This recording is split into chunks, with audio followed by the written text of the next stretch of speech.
نبی صلی اللہ علیہ وسلم کے پاس ہم بیٹھے ہوئے تھے، ایک شخص آیا، بڑا خوبصورت سفید لباس پہنا ہوا اور سفر کا کوئی نشان بھی اس پر نہیں، کیونکہ اس وقت گھوڑے اور اونٹوں پر سفر ہوتے تھے، مسافروں پر مٹی پڑی ہوتی تھی، کوئی اس پہ سفر کا نشان نہیں، کوئی کپڑے میلے نہیں، کوئی اس کی حالت ایسی نہیں کہ جس سے دیکھ کر بندہ یہ محسوس کرے کہ دور سے سفر کر کے آیا ہے، یوں لگتا ہے کہ ابھی یہاں سے لباس صاف ستھرا پہن کے آیا ہے، لیکن ہم میں سے اس کو کوئی جانتا بھی نہیں۔ وہ آئے نبی صلی اللہ علیہ وسلم کے سامنے بیٹھے، دو زانو ہو کر ہاتھ گھٹنوں پر رکھے اور بڑے عجیب انداز میں پوچھا، اسلام کیا ہے، ایمان کیا ہے، مل ایمان و مل اسلام ہو۔ آپ بتا رہے ہیں ایمان یہ ہے اللہ پر ایمان رکھ، اس کی کتابوں پر، اس کے فرشتوں پر، آخرت کے دن پر، اچھی بری تقدیر پر۔ جب یہ آپ بتاتے کہتے صدقتا، آپ نے ٹھیک بتایا۔ عمر کہتے ہمیں بڑا حیرانگی ہوئی، عجیب سائل ہے، سوال بھی کر رہا ہے اور آگے تصدیق بھی کر رہا ہے۔ سوال سے تو پتہ چلتا ہے اس کو پتہ نہیں ہے، اور تصدیق کرتا ہے تو پتہ چلتا ہے اس کو پہلے سے پتہ ہے۔ پھر اسلام کے بارے میں پوچھا، آپ نے بتایا نماز قائم کرو، زکوٰۃ ادا کرو، روزے رکھو، حج کرو۔ کہتا جی صدقتا، ٹھیک بتایا آپ نے۔ ہم اور حیران ہوئے کہ یار عجیب سائل ہے، خود ہی پوچھ بھی رہا ہے، خود ہی آگے جناب تصدیق بھی کیے جا رہا ہے۔ ان سوالات میں ایک سوال یہ بھی تھا کہ قیامت کب آئے گی؟ آپ نے جواب فرمایا مل مسئول عنہا بعالم من السائل، اے پوچھنے والے، جس سے پوچھ رہا ہے وہ تجھ سے زیادہ نہیں جانتا۔ مقصد کہ اس میں تیرا میرا علم برابر ہے، کیونکہ قیامت کا علم تو صرف کس کے پاس ہے؟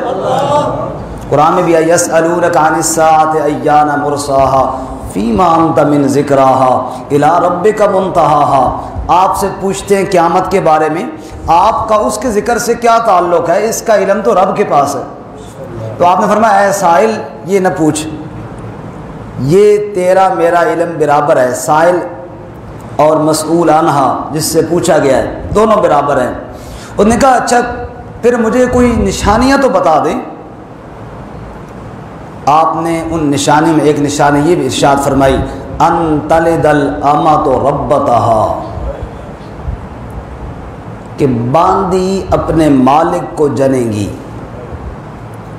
محدثین اس کی تشریح میں ایک قول مشہور یہ بھی کرتے ہیں کہ اولاد کے سامنے والدہ باندی بن کر رہ جائے گی، جیسے نوکرانی ہوتی ہے، یہ حیثیت ہوگی ماں کی، اور اولاد آگے مالک بن کر جائے گی دنیا میں، اور ماں سے یوں خطاب کرے گی جیسے افسر نوکرانی سے خطاب کرتے ہیں۔ فرمایا بس یہ جب حالات ہو جائیں سمجھو قیامت آنے والی ہے۔ اتنی نافرمانی، بیٹی ماں سے بولے گی تو اس لہجے میں بولے گی جیسے یہ اس کی کوکھ سے جنم نہیں لیا بلکہ اس کو خرید کر باندی بنا کر لے کر آئی ہے۔ بیٹا ماں سے بولے گا اور باپ سے بولے گا تو اس انداز میں بات کرے گا کہ جیسے اس کو تنخواہ دیتا ہے ماہانہ اور یہ اس کا تنخواہ دار غلام ہے۔ فرمایا کہ جب یہ دیکھو کہ اولاد ماں باپ کی یوں نافرمان ہو گئی ہے سمجھو قیامت آنے والی ہے۔ حدیث جبریل کا ذکر کیا تو تھوڑی سی باتیں بھی عرض کر دوں۔ حضرت عمر فرماتے ہیں سائل تو چلا گیا، ہم شک میں رہ کہ یہ پتہ نہیں بندہ کون تھا، اور عجیب عجیب سوال کرتے رہے۔ ایک دن نبی صلی اللہ علیہ وسلم نے میرے کندھے کو پکڑا اور فرمانے لگے عمر جانتے ہو وہ سائل کون تھا؟ کہ یا رسول اللہ یہی تو ٹینشن میں پڑا ہوا ہوں، پوچھ بھی نہیں پا رہا اور یہ بڑی حیرانگی میں مبتلا ہوں۔ فرمایا وہ حضرت جبرائیل علیہ السلام تھے، وہ آئے تھے تمہیں دین کی تعلیم سکھانے کے لیے کہ نبی پاک سے پوچھنا ہو تو اس طرح ادب سے بیٹھ کے سوال کیے جاتے ہیں۔ وہ عام سائل نہیں تھے، وہ جبرائیل علیہ السلام تھے، وہ آپ کو سوال کا طریقہ سکھانے کے لیے آئے تھے۔ تو اس حدیث میں بھی اولاد کی نافرمانی قیامت کی نشانیوں میں سے بیان کی گئے ہیں۔ چونکہ وقت مختصر ہوتا ہے، چند آیات اور چند حدیث میں آپ کے سامنے عرض کرتا ہوں۔ جو میں نے آپ کے سامنے آیتیں مبارکہ تلاوت کی تھیں دو، یہ سورہ بنی اسرائیل 15ویں پارے سے ہے، اور پورے قرآن میں جتنا کھول کر ماں باپ کے حقوق کو یہاں بیان کیا گیا ہے شاید اور بیان نہیں کیا گیا۔ سنیے ذرا اللہ تعالیٰ کیا فرماتے ہیں جی۔ فرمایا وَقَضَىٰ رَبُّكَ أَلَّا تَعْبُدُوا إِلَّا إِيَّاهُ وَبِالْوَالِدَيْنِ إِحْسَانًا۔ وَقَضَىٰ رَبُّكَ، یہ تیرے رب نے فیصلہ کیا ہے۔ یہ کس کا فیصلہ ہے؟ اللہ، احکم الحاکمین کا فیصلہ ہے، مالک الملک کا فیصلہ ہے۔ جب اس کے فیصلے کے سامنے انبیاء بھی کھڑے ہوں گے تو نہیں کلام کریں گے، لا یتکلمون الا من اذن له الرحمن وقال صوابا۔ یہ تیرے رب کا فیصلہ ہے۔ وَقَضَىٰ رَبُّكَ أَلَّا تَعْبُدُوا إِلَّا إِيَّاهُ، اس نے حکم دیا ہے کہ اللہ کہتے ہیں میرے علاوہ کسی کی عبادت نہ کرو، معبود صرف ہے تو کون ہے؟ اللہ۔ اور پھر آگے فرماتے ہیں وَبِالْوَالِدَيْنِ إِحْسَانًا، والدین کے ساتھ حسن سلوک کرو، والدین کے ساتھ بولنے میں اور خدمت میں حسن سلوک سے کام لو، کبھی بھی تمہارے عمل سے ماں باپ کی نافرمانی نہ ٹپکے اور ظاہر نہ ہو۔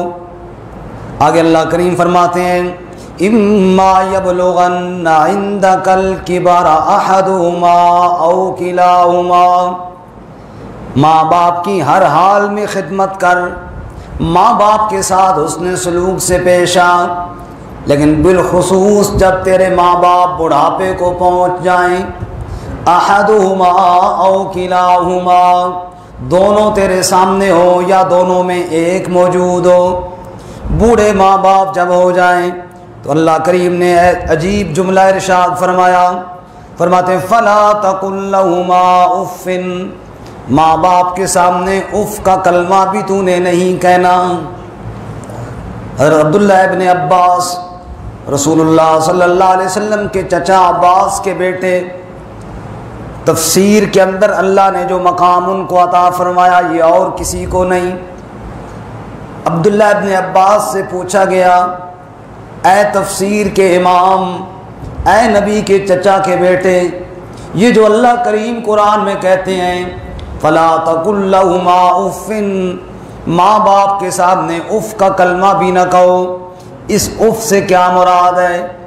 اف سے کیا مطلب ہے اللہ تعالیٰ کا؟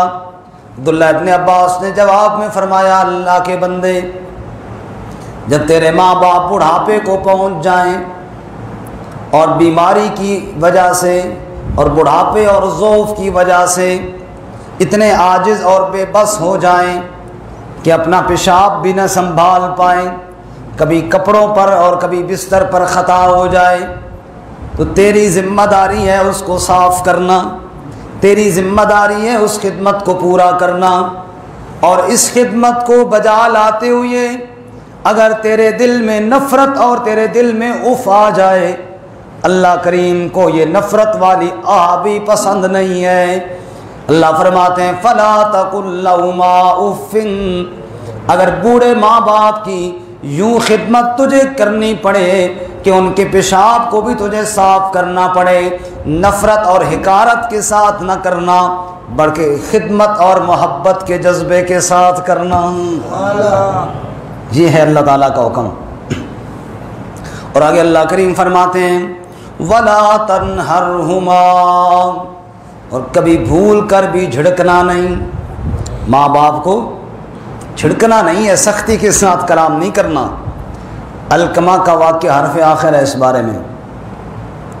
علقمہ بڑھاپے علقمہ موت کی کشمکش میں ہے، سکرات موت میں ہے، صحابہ اکرام ان کے پاس گئے، کلمے کی تلقین کرنے کے لیے گئے، کیونکہ آپ صلی اللہ علیہ وسلم نے ارشاد فرمایا لَقِّنُوا مَوْتَاكُمْ، اپنے مردوں کو اس کلمہ توحید کی تلقین کیا کرو، ان کے پاس بیٹھ کر کلمہ پڑھا کرو تاکہ اس کی زبان پہ کلمہ جاری ہو جائے۔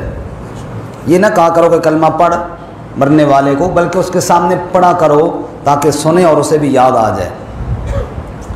علقمہ کی موت کا وقت قریب نظر آیا، اصحاب رسول صلی اللہ علیہ وسلم کلمے کی تلقین کرنے بیٹھ گئے، لیکن اتنا افسوس ہوا کہ بھاگے نبی پاک صلی اللہ علیہ وسلم کے پاس آئے، یا رسول اللہ خوب ہم نے کلمے کی تلقین کی ہے، لیکن علقمہ کی زبان پر کلمہ جاری نہیں ہو رہا۔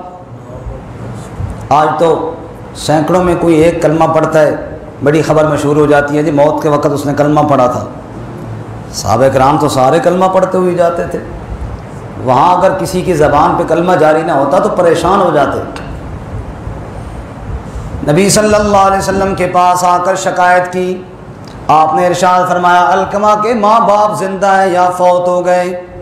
کہ یا رسول اللہ بوڑھی والدہ تو زندہ ہے اور آپ اس کو میرے پاس لے کر آؤ۔ بوڑھی والدہ نبی پاک صلی اللہ علیہ وسلم کی خدمت میں پہنچی، آپ نے سوال کیا، اے بڑھیا سچی بات بتانا، اگر جھوٹ بتائے گی تو اللہ وحی کے ذریعے مجھے بتا دیں گے، سچی بات یہ بتا اپنے بیٹے پر راضی ہے یا ناراض ہے؟ والدہ نے کہا یا رسول اللہ اس کی نمازوں پر مجھے کوئی اعتراض نہیں، بڑا نمازی آدمی تھا، بڑا روزوں کا پابند تھا اور حج بھی کیا کرتا تھا، دیگر اعمال بھی بڑے اچھے طریقے سے انجام دیا کرتا تھا، اس کی عبادت پر مجھے کوئی اعتراض نہیں یا رسول اللہ، بدکار بھی نہیں تھا، کوئی برائی بھی نہیں کیا کرتا تھا، چوری ڈاکے سے بھی وہ اپنے آپ کو بچا کر رکھتا تھا، مجھے کوئی اعتراض نہیں ہے، صرف ایک بات تھی، جب بھی میرے ساتھ بولتا تھا سخت لہجے میں بولتا تھا، میں بولتی مجھے ٹوک دیا کرتا تھا، چھڑک دیا کرتا تھا۔ آج ہم نے کئی جگہوں پہ دیکھا بوڑھی والدہ کوئی بات کرنا چاہتی ہے، نوجوان بیٹا کہتے ہیں امی چپ کر جا تجھے تو پتہ ہی کوئی نہیں ہے، باپ بولنا چاہتا ہے، بیٹا کہہ رہا ہوتا ہے بابا چپ کر جا، نہیں پتا تو کیوں بیچ میں بولتا ہے۔ آج اولاد ماں باپ کو جواب دے رہی ہوتی ہے، جب بوڑھی والدہ کو اولاد یوں کہتی ہے چپ کر جا تجھے پتہ نہیں ہے، باپ کو جب بیٹا یوں کہتا ہے بابا چپ کر جا تجھے پتہ نہیں ہے، پھر ماں باپ کے دل پر سانپ دوڑتے ہیں اور وہ سوچتے ہیں کل تجھے بولنا نہیں آتا تھا، ایک ایک لفظ ہم نے تجھے سکھایا ہے اور آج جھڑک کر کہہ رہا ہے تجھے پتہ ہی کوئی نہیں ہے۔ تو تجھے کیا پتہ تھا؟ تجھے اللہ کا نام ہم نے سکھایا، تجھے باپ کا نام ہم نے بتایا، تجھے ماں کا نام ہم نے سکھایا، کائنات کی ایک ایک چیز کا نام ہم نے تجھے بتایا ہے، اور آج تو ہمیں جھڑک کر کہہ رہا ہے امی تجھے پتہ نہیں ہے، ابو تجھے پتہ نہیں ہے۔ پھر ان کے دل پر کیا گزرتی ہیں، اللہ کریم اسی بات کو سامنے رکھ کر فرماتے ہیں لا تنہرہما، کبھی بھول کر کے بھی ماں کو نہ جھڑکنا، کبھی بھول کر کے بھی باپ کو نہ جھڑکنا۔ کہا یا رسول اللہ علقمہ کی نمازوں پر کوئی اعتراض نہیں، بڑا نمازی آدمی ہے، صرف اتنی بات ہے جب میرے ساتھ بولتا تھا سخت لہجے میں بولتا تھا، جھڑک دیا کرتا تھا، بڑی مجلس کے اندر ڈانٹ دیا کرتا تھا، اور جب وہ ڈانٹ دیتا تھا میرا دل ٹوٹ جایا کرتا تھا، بس ٹوٹے دل میں سے بعض دفعہ آہ نکل جاتی تھی۔ آپ نے فرمایا اے بوڑھی اماں معاف کر اپنے بیٹے کو۔ کہا یا رسول اللہ اور تو میں کوئی ناراض نہیں ہوں، بس وہ جھڑکیاں جو اس نے مجھے دی ہیں وہ دل سے نہیں نکل رہی۔ آپ نے فرمایا بلال جاؤ ایندھن اور لکڑیاں اکٹھی کرو، آگ جلاؤ اور بیمار علقمہ کو اٹھا کر آگ کے اندر ڈال دو۔ ماں نے جب یہ بات سنی تو کانپ گئی، یا رسول اللہ میرے بیٹے علقمہ کو آگ میں ڈالنے کا حکم دے رہے ہیں؟ آپ نے فرمایا جی ہاں اس لیے دے رہا ہوں، اگر تو معاف نہیں کرے گی تو جہنم کی آگ میں جلے گا، اگر اس آگ میں جلتا نہیں دیکھ سکتی اپنے بیٹے کو تو معاف کر دے، ورنہ سیدھا جہنم میں جائے گا تیرا بیٹا اور سیدھا دوزخ کی آگ کے اندر جائے گا۔ والدہ اس کی تڑپ گئی، کہنے لگی یا رسول اللہ میں آپ کو گواہ بناتی ہوں فرش پر، رب کو گواہ بناتی ہوں عرش پر، آپ بھی گواہ بن جائیں اور رب بھی گواہ بن جائے، میں نے اپنے بیٹے کو دل سے معاف کر دیا ہے۔ رسول اللہ صلی اللہ علیہ وسلم نے فرمایا جاؤ اب جا کر کلمے کی تلقین کرو اور دیکھو اب کلمہ جاری ہوتا ہے کہ کوئی نہ۔ صحابہ فرماتے ہیں ابھی ہم دروازے پر ہی پہنچے تھے، ہمیں خود سنائی دیا علقمہ اندر سے کلمہ توحید کی صدائیں لگا رہے تھے۔ علقمہ فوت ہوئے، رحمت کائنات صلی اللہ علیہ وسلم نے خود جنازہ پڑھایا اور آپ رو رہے تھے اس دن۔ صحابہ کہتے ہیں جنازے میں بھی رو رہے تھے، دفن میں بھی رو رہے تھے، اور آپ نے دفن کے بعد ارشاد فرمایا لوگوں ماں باپ کو مت جھڑکنا، جس نے ماں باپ کو جھڑک دیا موت کے وقت اس کو کلمہ نصیب نہیں ہوگا۔ میرے نوجوان بھائیوں اور میرے عزیزوں، ماں باپ کے ساتھ بولتے ہوئے ذرا اس واقعے کو ذہن میں رکھنا، آخر مرنا تو سب نہیں ہے نا، آخر دنیا کو تو سب نہیں چھوڑنا ہے۔ ماں باپ کے ساتھ بات کرتے ہوئے ذرا اس واقعے کو ذہن میں رکھنا کہ میں کس انداز میں بول رہا ہوں، کہیں ایسا انداز تو نہیں ہے جو میرا خاتمہ ہی ویران کر دے اور برباد کر دے۔ اور رسول اللہ صلی اللہ علیہ وسلم نے ارشاد فرمایا انما الاعمال بالخواتیم، اعمال کا دار و مدار خاتمے پر ہوتا ہے۔ میں نے بڑی نمازیں پڑھی، بڑے روزے رکھے اور ماں باپ کو یوں ستایا کہ آخری وقت کلمہ ہی نصیب نہ ہوا، تو بتاؤ میری نمازیں کس کام آئیں گی؟ ایک اور ارشاد سنو عبداللہ ابن عباس کا رضی اللہ تعالیٰ عنہ، وقت بھی مختصر ہے، فرماتے ہیں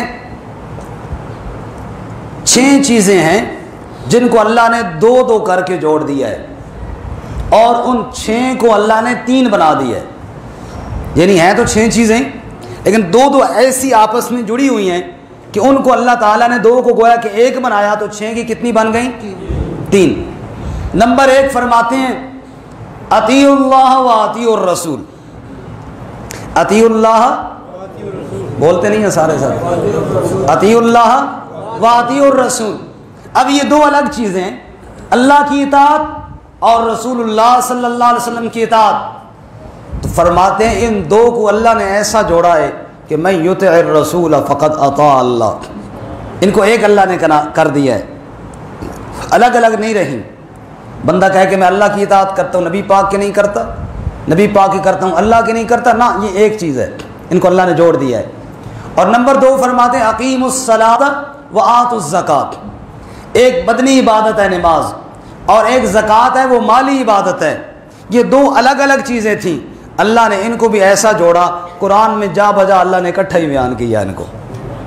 جو نماز کو مانتا ہے وہ زکوٰۃ کو بھی مانے، جو زکوٰۃ کو مانتا ہے وہ نماز کو بھی مانے، ان کو جدا نہ کرے، یہ ایک اکٹھی اللہ نے ان کو جوڑ کر ایک بنا دیا ہے۔ اور تیسری چیز فرماتے ہیں انشکر لی ولوالدیک، انشکر لی ولوالدیک، فرمایا میرا بھی شکر کرو اور ماں باپ کی بھی خدمت کرو۔ ان دونوں کی بھی اللہ نے جوڑ کر بیان کر دیا۔ فرماتے ہیں میری عبادت نہ کر اگر ماں باپ کا نافرمان ہے تو، یہ الگ الگ نہ کر کہ نمازی بہت ہوں لیکن ماں باپ کی نافرمانی کروں گا، فرمایا ان کو الگ الگ نہ کر، یہ اکٹھا اللہ تعالیٰ نے جوڑ کر ذکر کیا۔ انشکر لی ولوالدیک، تیرے نمازی بننے کا کیا فائدہ اگر تو ماں کا بے ادب ہے، تیرے نمازی بننے کا کیا فائدہ اگر تو باپ کا بے ادب ہے۔ تو ماں باپ کے سامنے اپنی زبان کو کیا کرو، کنٹرول میں رکھو۔ اللہ، واقعہ تو بڑے یاد آتے ہیں لیکن چلو ایک اور سنا کر بات ختم کرتے ہیں۔ جریج کا واقعہ بھی حدیث میں ہے۔ رسول اللہ صلی اللہ علیہ وسلم فرماتے ہیں جریج ایک عابد و زاہد تھا، عبادت گزار تھا، شب زندہ دار تھا اور عبادت کیا کرتا تھا۔ ماں آئی اور وہ آگے نفلی نماز میں تہجد میں مصروف ہے، ماں نے آواز دی یا جریج۔ اس نے نماز میں سوچا اللہ، ایک طرف تیری نماز ہے اور دوسری طرف میری ماں کی آواز ہے۔ دل میں سوچا چھوڑو ماں کی آواز بعد میں دیکھ لیا جائے گا، فی الحال تو میں نفلیں جو پڑھ رہا ہوں۔ نماز میں مصروف ہو گیا۔ والدہ کو خدمت کے لیے ضرورت تھی، اس نے دوسرے دن پھر بلایا، وہ صوفی صاحب پھر نفلوں میں لگا ہوا۔ پھر ماں نے آواز دی، پھر اس نے سوچا یا اللہ میں تو تیرے نفل پڑھ رہا ہوں، ماں کی آواز پہ جاؤں یا تیری نماز پہ جاؤں؟ اس نے پھر جناب ماں کی آواز کو نظر انداز کیا، نماز پڑھتا رہا۔ اللہ کے نبی فرماتے ہیں تیسرے دن بھی ماں نے بلایا، وہ پھر بھی نماز میں ہی مصروف تھا۔ ماں کو غصہ آیا کہ عجیب آدمی ہے، مجھے جب ضرورت ہوتی ہے اس کے نفل ہی نہیں پورے ہوتے۔ ماں نے بد دعا دی، اللہ تجھے اس وقت تک موت نہ دے جب تک ایک بدکارہ عورت کا منہ نہ لگائے۔ اللہ کے نبی فرماتے ہیں ماں تو چلی گئی، تھا تھا وہ بڑا نیک آدمی، اور آپ بتائیں کہ جب ماں نے آواز دی وہ کوئی برا کام کر رہا تھا؟ نماز پڑھ رہا تھا، نفل نماز پڑھ رہا تھا، کوئی برا کام تو نہیں کر رہا تھا، رب کی نماز میں مصروف تھا، لیکن ماں نے بد دعا دی تو اللہ کے نبی فرماتے ہیں ایک بدکارہ عورت کا بچہ پیدا ہوا تھا، کسی چرواہے کے ساتھ اس نے بدکاری کی تھی، بچہ پیدا ہو گیا، لوگوں نے پوچھا یہ تیرا بچہ کیسے پیدا ہو گیا؟ اس نے کہا جریج نے میرے ساتھ بدکاری کی ہے۔ وہ ماں کی بد دعا لگی کہ تجھے بدکارہ عورت کا منہ لگنا چاہیے۔ لوگوں نے کہا اچھا، اب لوگ ایسی بات سن لیں تو تحقیق نہیں کرتے، فوراً جوش میں آ جاتے ہیں۔ لوگ گئے، اس کے عبادت خانے کو گرایا، گھسیٹا مارا اس کو وہاں سے۔ خیر چونکہ وہ بندہ نیک تھا، اس میں کوئی شک نہیں تھا، تو اس نے جرم کوئی نہیں کیا تھا۔ اس نے بچے سے کہا بچے بول تیرا باپ کون ہے؟ تو بچے نے بتایا کہ میرا باپ تو فلانا چرواہا ہے۔ اس طرح اس کی صفائی تو ہو گئی۔ اللہ کے نبی نے بتایا کہ دیکھو ماں کی بد دعا کتنی سخت چیز ہے۔ جریج عبادت گزار بھی تھا، اللہ کا نیک ولی بھی تھا، تہجد گزار بھی تھا، نماز پڑھ رہا تھا، اس نماز کی مجبوری کی وجہ سے ماں کی طرف دھیان نہ دیا، لیکن ماں کی بد دعا اس نمازی کو بھی لگ گئی، اس عبادت گزار کو بھی لگ گئی۔ یہاں پہ سوچے ایک منٹ کے لیے میرا وہ نوجوان عزیز جو کرکٹ کا میچ کھیلنے جا رہا ہے، جو گیم کھیل رہا ہے موبائل پر، اور جو ڈرامہ دیکھ رہا ہے، وہ بچی اور ماں اس کو بلا رہی ہے اور وہ ماں کی آواز کو نظر انداز کر دیتا ہے میچ کی وجہ سے، یا وہ بچی جو ڈرامہ دیکھ رہی ہے اس کی وجہ سے۔ اس بچی کو سوچنا چاہیے، اس بیٹے کو سوچنا چاہیے کہ ماں کے دل سے اگر نکل گئی تو سامنے جریج جیسا ولی بھی نہیں بچتا، میری کیا حیثیت ہے۔ پھر تلاش کر رہے ہوتے ہیں، بڑی پریشانی ہے جی، بڑی دکھ ہیں جی، بڑے تکلیفیں ہیں جی، کوئی چنگا عامل دسو، کوئی چنگا پیر دسو۔ یہ چنگے پیر کو تو نے خود ناراض کیا، ماں کو ناراض کیا، باپ کو ناراض کیا، ماں باپ کا دل نے تو کھایا، اور ماں باپ کا دل تو کھا کے اور کس بڑے پیر کو تلاش کرتے پھرتے ہو؟ سب سے بڑے پیر تو تیرے ماں تیرے باپ ہیں، جن کے قدموں میں اللہ نے جنت رکھی ہے۔ جنت کے دروازے توڑ کر تم کسی اور کے ساتھ سکون حاصل کرنا چاہتے ہو، نہیں ملے گا۔ اللہ کریم کیا فرماتے ہیں؟ وَاخْفِضْ لَهُمَا جَنَاحَ الذُّلِّ مِنَ الرَّحْمَةِ وَقُلْ رَبِّ ارْحَمْهُمَا كَمَا رَبَّيَانِي صَغِيرًا۔ خدمت کے بازو ہر وقت ماں باپ کے لیے پھیلا کے رکھو، اور سارا دن خدمت کرنے کے بعد اگر تم یہ سمجھو کہ ماں باپ کی خدمت کا حق ادا کر دیا تو نہیں کیا۔ رات کے وقت میرے سامنے آ کے ماں باپ کے لیے دعائیں بھی کیا کرو۔ عبداللہ بن عمر رضی اللہ تعالیٰ عنہ کھڑے ہیں، ایک آدمی بوڑھی ماں کو کندھے پہ بٹھا کے طواف کروا رہا ہے، طواف سے فارغ ہو کر پوچھتا ہے بتاؤ میں نے ماں کی خدمت کا حق ادا کر دیا؟ فرمانے لگے ابھی تک تو 9 مہینے تو کروٹیں ماں کے اندر لیتا رہا، اور جناب تیری کروٹوں اور بوجھ سے تیری ماں کو تکلیف ہوئی جب ماں کے پیٹ میں رہا، ابھی تک تو اللہ کے بندے ایک کروٹ کا بدلہ بھی تو نے ادا نہیں کیا۔ تو پوچھتا ہے کہ میں نے حق ادا کر دیا؟ اسی طرح باپ جس نے زندگی ساری، بعض ساتھی خوش طبی کے طور پر بھی کہتے ہیں کہ جس مولوی کا سنو ماں کی شان مانگو، باپ کی شان بھی کوئی بیان کیا کرو۔ ہمارے ایک خوش طبع سے نعت خان ہیں، اس دن وہ کہہ رہے تھے کہ کہتے میں عالم تو تھا نہیں، نعتیں تو پڑھتا تھا، پروگراموں میں بھی جاتا تھا، علماء بیان کرتے تھے ماں کی شان ماں کی شان، میں دل ہی دل بڑا شرمندہ ہوتا تھا کہ میری کوئی حیثیت نہیں، میری کوئی شان نہیں۔ کہتے ہیں وہ تو مجھے اس دن خوشی چڑھی جس دن ایک مولوی صاحب نے کہا کہ ماں کے قدموں کے نیچے جنت ہے اور باپ جنت کا دروازہ ہے۔ کہ لگا، میں نے کہا اچھا آج میں گھر جاؤں تو پوچھتا ہوں، بندوبست کرتا ہوں سب کا۔ کہنے لگے گھر میں نے بڑا صوفہ منگوایا، اس کے اوپر بیٹھ گیا اور میں نے بیوی کو، بچوں کو، بیٹیوں کو، بہو کو، سب کو ادھر آ جاؤ ادھر آ جاؤ۔ انہوں نے کہا خیر ہوئے، والد صاحب کو کیا ہو گیا، بزرگوں کو کیا ہوگا، کوئی مسئلہ ہو گیا؟ میں نے کہا مسئلہ نہیں ہو گیا، میں حدیث سن کے آیا۔ حدیث کہا وہ کون سی حدیث ہے جو سن کے آپ اتنے ہو گئے؟ میں نے کہا یہ کون بیٹھا ہے؟ یہ تیرے سامنے جنت کا دروازہ بیٹھا ہے۔ یہ تیرے سامنے کون بیٹھا ہے؟ جنت کا دروازہ بیٹھا ہے۔ بچوں خدمت کر سو تو دروازہ کھل سی، نہیں تو دروازہ گل جاسی کھل سی نا انشاءاللہ۔ تو عرض کرنے کا مطلب یہ ہے ماں اور باپ دونوں کی خدمت۔ اور ہمارے ایک مولوی صاحب بھی کہتے تھے گاڑی کے اوپر باپ نے مزدوری کر کر کر کر کے بچے کو موٹر سائیکل اور گاڑی لے کر دی، اوپر لکھتا ہے یہ سب میری ماں کی دعا ہے۔ اچھا نہ ہوتا کہ لکھتا ہے یہ سب میرے ماں باپ کی دعا ہے، باپ کو بھی ساتھ شامل کر لیتا نا، جس بیچارے نے ساری زندگی محنت کی ہے۔ تو ماں ہو یا باپ ہو، ان دونوں کا حق اولاد کی ذمہ لازم ہے۔ ماں باپ کا نافرمان، چاہے ماں کا نافرمان ہے چاہے باپ کا نافرمان ہے، وہ اللہ تعالیٰ کے قرآن کا بھی مخالفت کرنے والا ہے، رسول اللہ صلی اللہ علیہ وسلم کے فرمان کی بھی مخالفت کرنے والا ہے۔ اللہ تعالیٰ قرآن و سنت پہ عمل کی توفیق عطا فرمائے۔ وآخر